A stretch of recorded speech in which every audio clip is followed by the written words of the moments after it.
ध्यान से सुनना, जितनी ज्यादा अपेक्षा हमारे हृदय में होगी उतने हमारे दुखी होने के चांसेस ज्यादा है। जितनी कम अपेक्षा हमारे हृदय में होगी उतने दुखी होने के चांसेस कम है। यदि हृदय में अपेक्षा है ही नहीं तो दुख का कारण हो ही नहीं सकता। तो अयुक्तः, जिसको ये युक्ति मालूम नहीं है, अयुक्तः मालूम नहीं माने कि हमको सबको मालूम है, हमने यहां कितने महात्माओं को सुन के रख दिया है, एक महात्मा को थोड़ी सुना है। फिर प्रॉब्लम कहां है? प्रॉब्लम एक स्थान पर है। यह जो ज्ञान हमको प्राप्त हो रहा है ना, यह ज्ञान परिपक्व नहीं हो रहा है। जितनी ज्ञान की परिपक्वता होगी उतना वो ज्ञान हमारे जीवन में अपने आप उतरने लग जाता है। तो ज्ञान परिपक्व क्यों नहीं होता? इसमें भगवान का दोष। क्या भगवान का दोष है? उन्होंने हमारे कान एक लाइन में लगा दिए।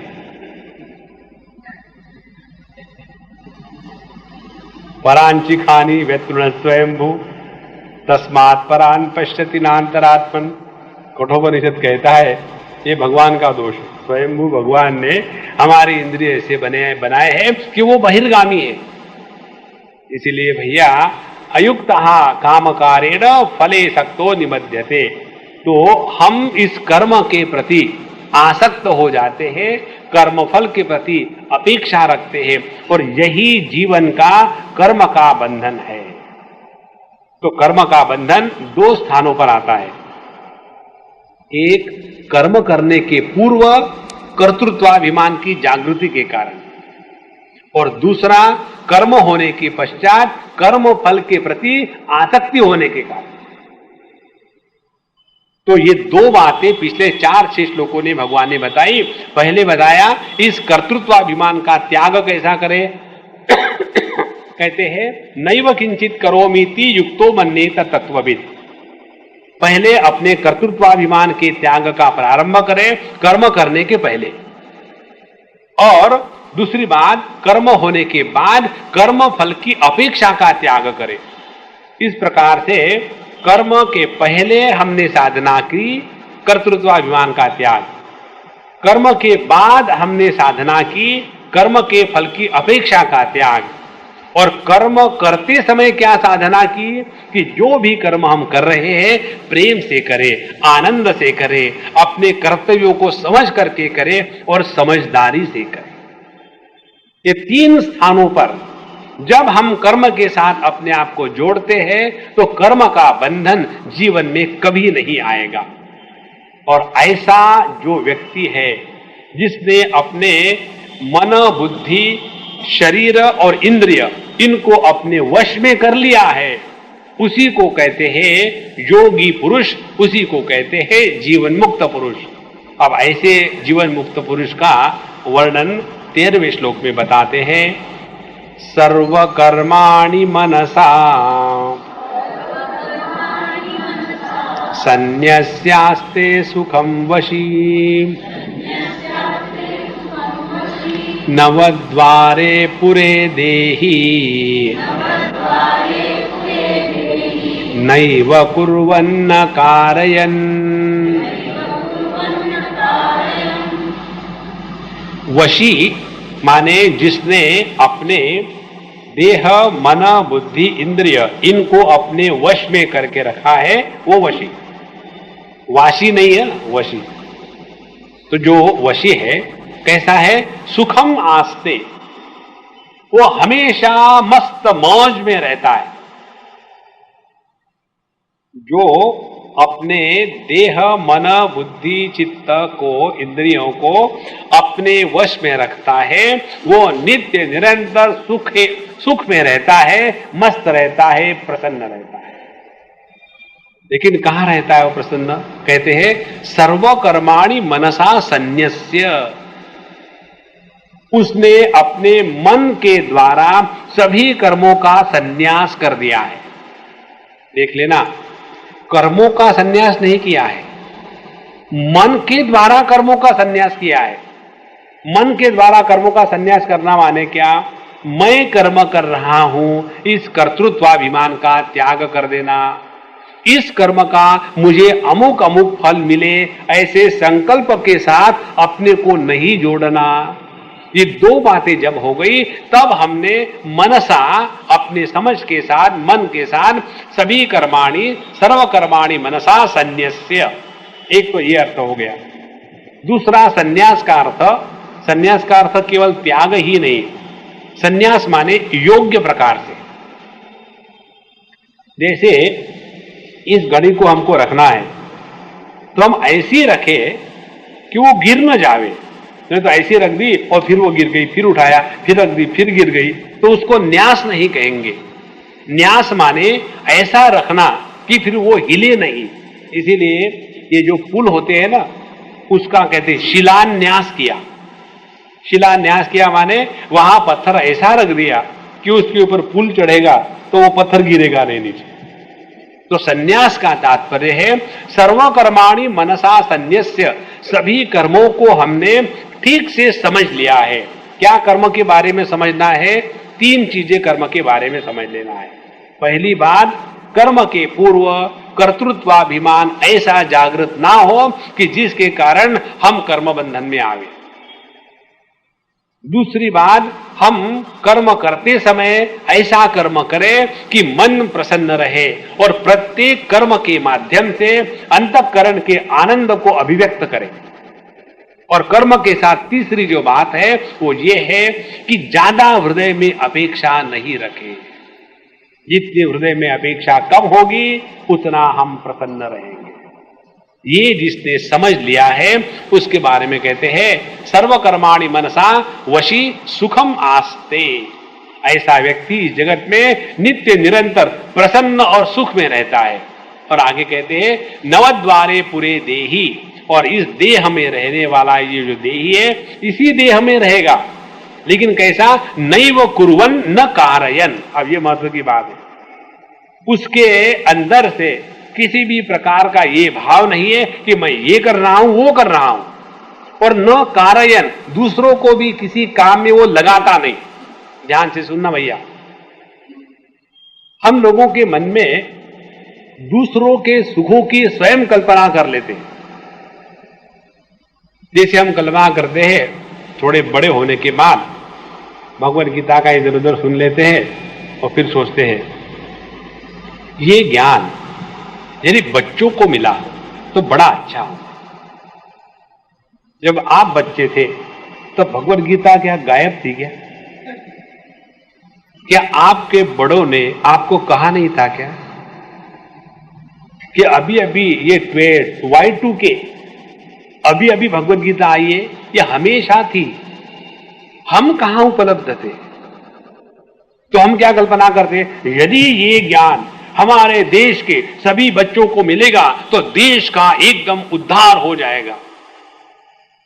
देखो, दूसरों के लिए क्या अच्छा है, दूसरों का आनंद किसमें है, इसका निर्णय लेने का अधिकार हमको किसी ने दिया नहीं। एक बार एक लड़का हमको पूछने के लिए आया, उसने कहा स्वामी जी आप मुझे गाइड करिए। मैंने बोला बताओ क्या? बोले मैं शादी करूं या सन्यास लूं? तो मैंने कहा शादी करके सन्यास ले लो, दोनों भी हो जाएंगे, लेकिन सन्यास लेके शादी नहीं कर पाओगे। बोले नहीं एक बताइए। हमने कहा देखो, तुमको जो अच्छा लगता है वो करो।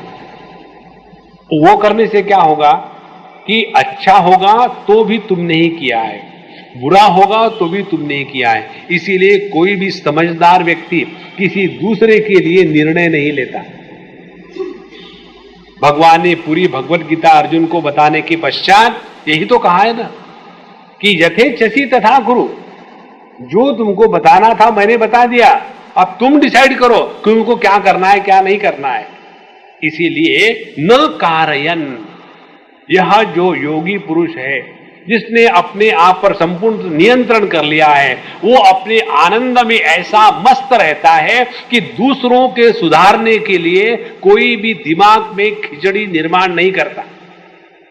देखो, अपने स्वामी अखंडानंद जी महाराज के जीवन में आता है,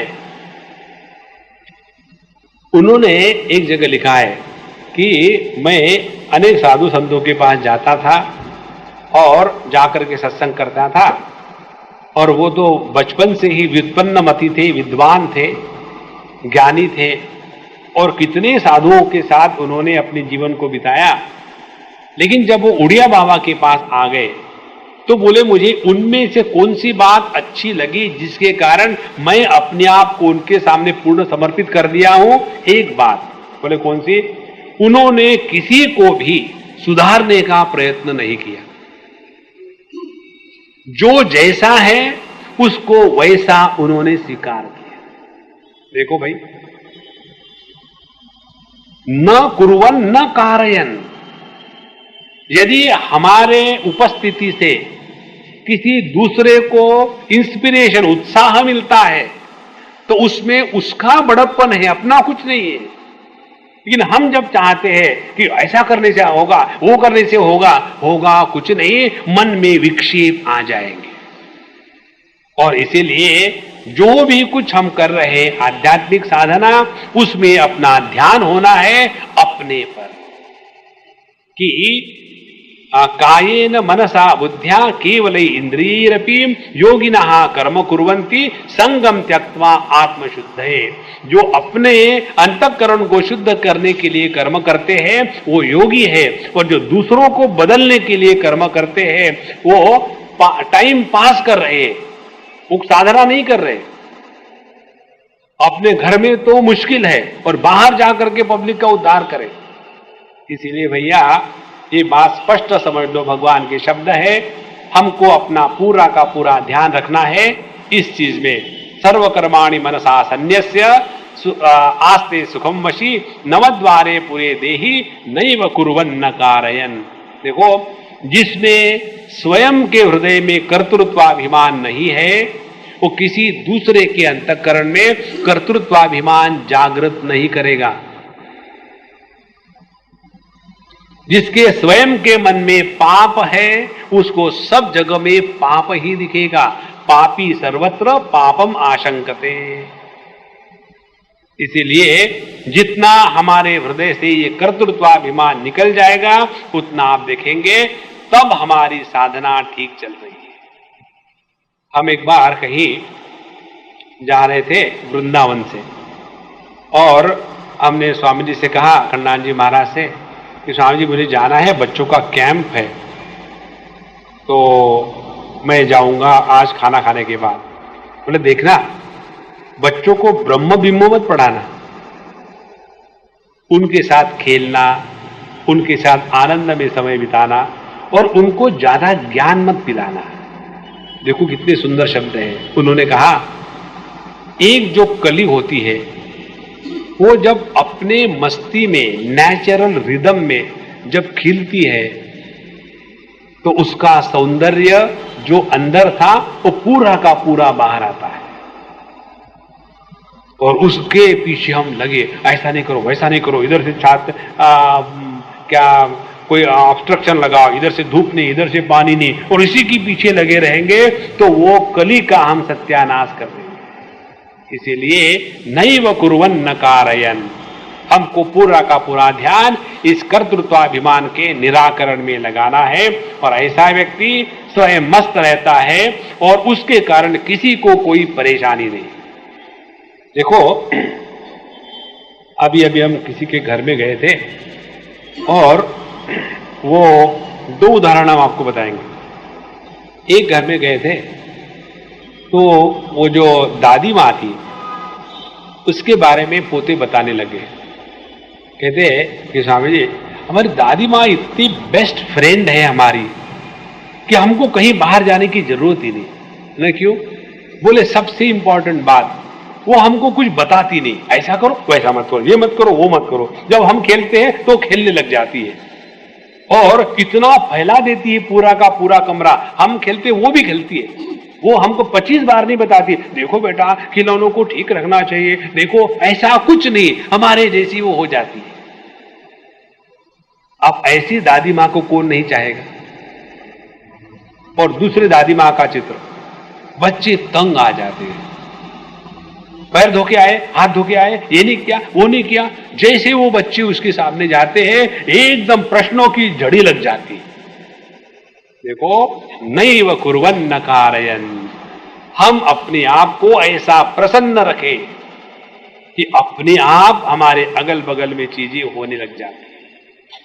अच्छा, यहां तक तो साधना बताई।